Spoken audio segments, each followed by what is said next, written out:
And now, Dick Tracy!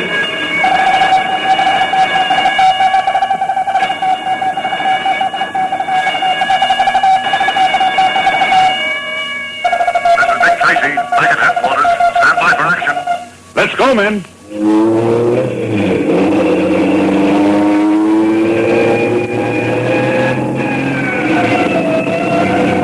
Yes, it's Dick Tracy, protector of law and order. 59 years ago, a special ceremony was held on Bedloe's Island in New York Harbor.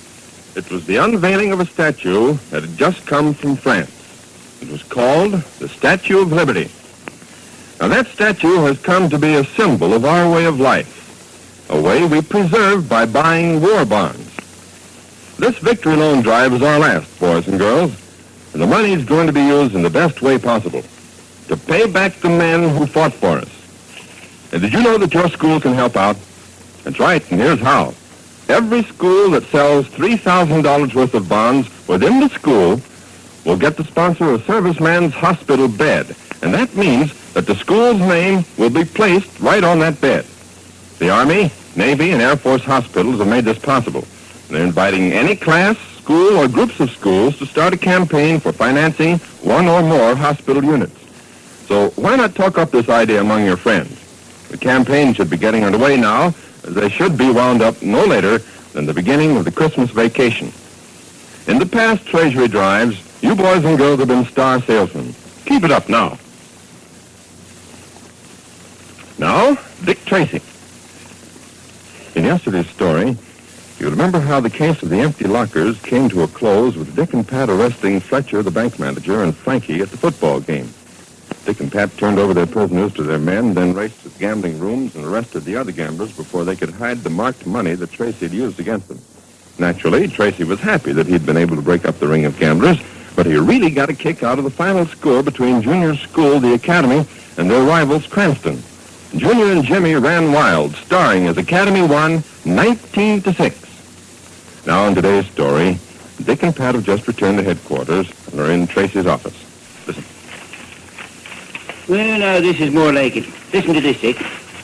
At first, it was believed that Junior and Jimmy were guilty of accepting bribe money to throw the game. But after all the excitement died down, it was found that both boys had been acting under instructions from Dick Tracy. Instead of asserting their innocence, they bore the stares and silence of their friends. And I'm glad that part of it's over, Pat. I wouldn't want Junior and Jimmy to go through anything like that again. Well, it did the trick all right. Why, this paper even prints an apology on another page. Says the boys must have been misquoted or something. Oh, that's fine. Yep, and just think of all the dough those gamblers would have had if we hadn't grabbed them. They'd be sitting pretty. That's just another thing we have to be thankful for, Pat. Say, that's right. Today is Thanksgiving Day, isn't it? You know, I forgot that for a moment. Don't ever forget it, Pat. We've got more to be thankful for than ever. Just take a look at the people in the other countries if you think I'm kidding. Just try to name one that isn't much worse off than we are. Well, I guess you're right at that, Dick. Say, tell me, what's the chief got lined up for us next? Oh, nothing special, Pat. Well, I hope it's something easy. Something that'll give me time to pack my tummy with a lot of turkey and cranberry sauce. I'm sure looking forward to it. By the way, when do we go out and eat, Dick? Well, we'll go as soon as the lieutenant comes back. He went home to his Thanksgiving dinner. The lucky stiff. And we have to wait until... Wait a minute. That's your signal, Dick. Tracy? Inspector, this is Lieutenant Mallory. I'm back from dinner, so if you and Pat want to go, I'll cover you until you get back. Oh, thanks, Lieutenant. Pat's been telling me what he's going to do to a turkey with cranberry sauce on the side. Pat and I'll start right out. How soon you'll be back? Well, that depends on how much Pat eats. But all joking aside, we won't be too long. Okay. Take your time and have a good dinner. You two guys have earned it. And let me know when you get back. You heard that, Pat? I certainly did. Let me lead the way. You know, I saw a Thanksgiving dinner advertised in a restaurant up the street. Boy, it sure looked good. And you know, Dick, they had cooked turkey in the window that looked as if it weighed 50 pounds.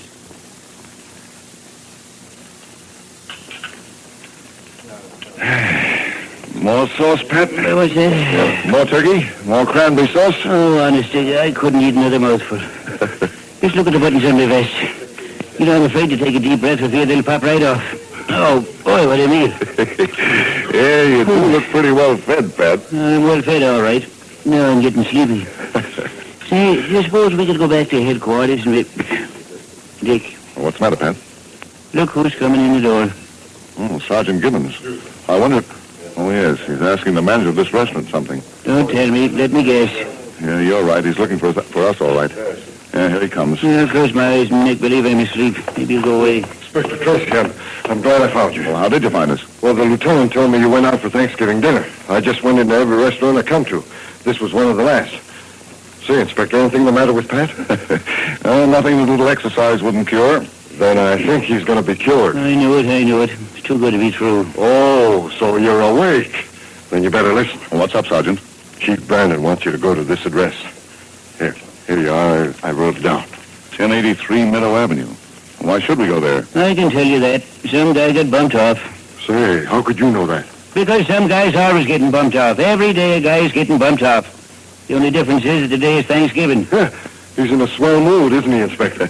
Oh, don't mind him, Sergeant.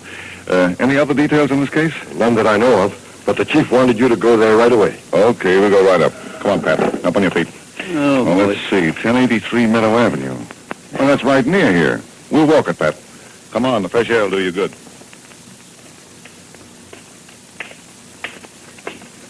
Well, now, this is a classy apartment house, Dick. I'm surprised guys get themselves knocked off in such a nice place as this. Well, if it was murder, Pat, the dead man didn't have much choice of his surroundings. Now, let's see what that note said about the apartment number. You got it, Dick? Apartment 2B. Well, here's 1B. And 2B must be down this way. I'll ring, Pat.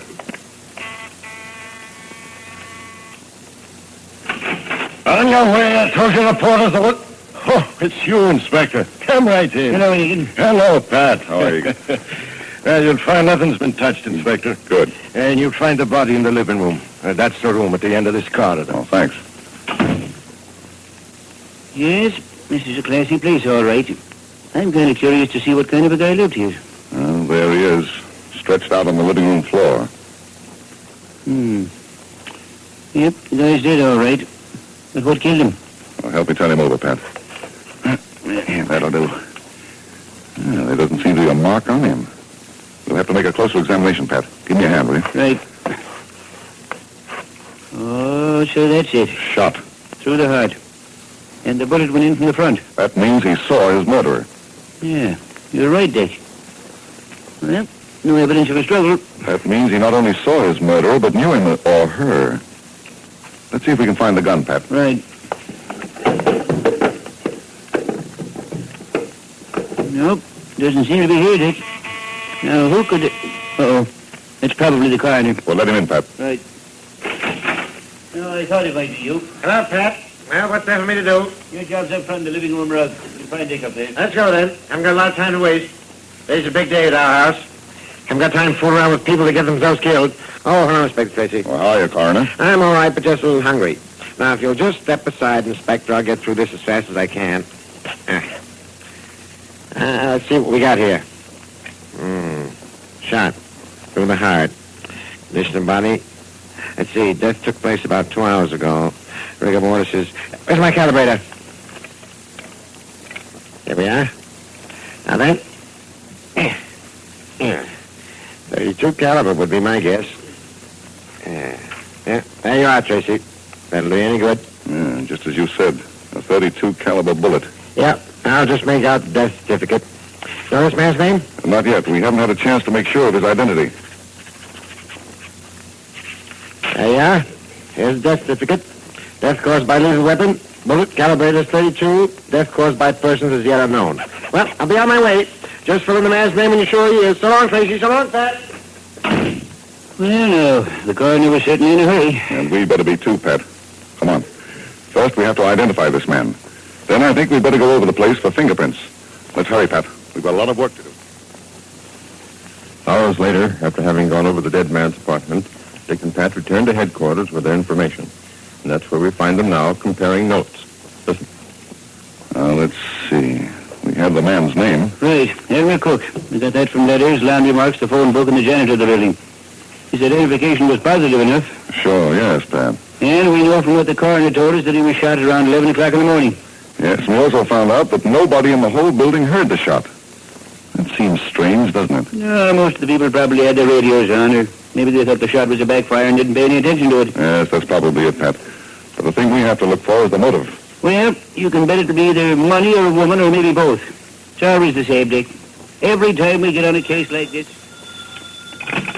Inspector Tracy. Inspector Tracy, Yes? I've called to tell you about the murder of Elmer Cook. Get on the extension, Pat. Can you speak a little louder, please? I called to tell you about the murder of Elmer Cook. Well, who is this speaking, please? This is Frank Loughran. I live at 1612 East Boulevard. Yes? I killed Elmer Cook, Inspector, and I called to find out how I can give myself up. Pat, get a man started up there. Go ahead, Mr. Loughran. Well, you see, I've never killed anyone before, and I just didn't know what to do about it. I've always been rather afraid of the police, so I... Oh, by the way, can you tell me how Mr. Cook was killed? Oh, I shot him. I shot him right through the heart. You see, I've been wanting to do it for some time. But as I told you, I've always been afraid of what the police would do to me. The man's on his way, Dick. Well, my advice, Mr. Loughran, is to stay right where you are. And don't be afraid of the police. We'll help you as much as we can. Just stay right where you are. Pat Patton and I'll take care of everything. Hello? Hello? Yep, he hung up. Oh, what do you make of that? Nut. Some kind of a crackpot that... Wait a minute. Maybe this is him back again. I'll get on the extension. Inspector Tracy? Inspector Tracy, Yes? my name's Connors. Eddie Connors. I want to report a murder. Well, go ahead, Mr. Connors. A man by the name of Elmer Cook has been murdered. You'll find him lying on the floor of his apartment at 1083 Meadow Avenue. Well, that murder's already been reported, Mr. Connors. Good. Then that saves me the trouble of a lot of explaining. What shall I do? Well, what do you mean? Well, shall I wait right here? Mr. Connors, I don't understand you. Listen, Inspector, I'm trying to tell you that I killed Cook. I want to know what you want me to do about it. It isn't every day I kill a man. You'd think a taxpayer would get a little more help and consideration from the police. In a moment, we return to Dick Tracy. But first... Well, Tracy fans, we've ceased being surprised. Never again is anything going to startle us. We're not saying that we've seen everything, but after witnessing the prizes people get on Detect and Collect, we've come close to it. Here are just a few of the things that people have won. 2 yards of sidewalk, a Surrey with a fringe on top, a complete candy counter, 500 pounds of onions. No, it wouldn't surprise us at all if a contestant came walking out of the show hand in hand with a lemur. Now, a lemur is a cute-looking animal with soft fur.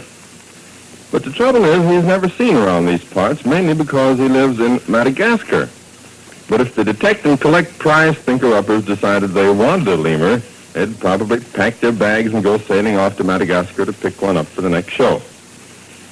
It's just like I say, I refuse to be surprised by anything that's given away on Detect and Collect. Tonight, over most of these stations, Detect and Collect carries on in madcap fashion. And the next time the unexpected or the unusual is given for a prize, we're just going to look smug as if we knew what it would be all the time. And that means anything, even a lemur. Now back to Dick Tracy. This business is driving me crazy. Now, don't get excited, Pat. I finally got Connors to give me his address. We'll go up there and see what it's all about. Come on. 1 murder and 2 confessions before we even leave the office. Just as Pat says, he and Dick have one suspect too many. But why is the telephone ringing?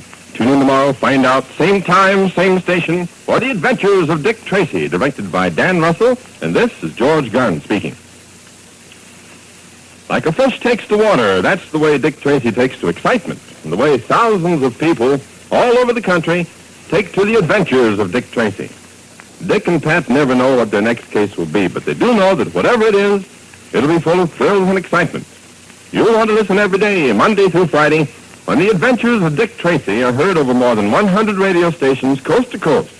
Keep up with Dick Tracy, protector of law and order, when he's heard tomorrow in another chapter at this same time over this same station.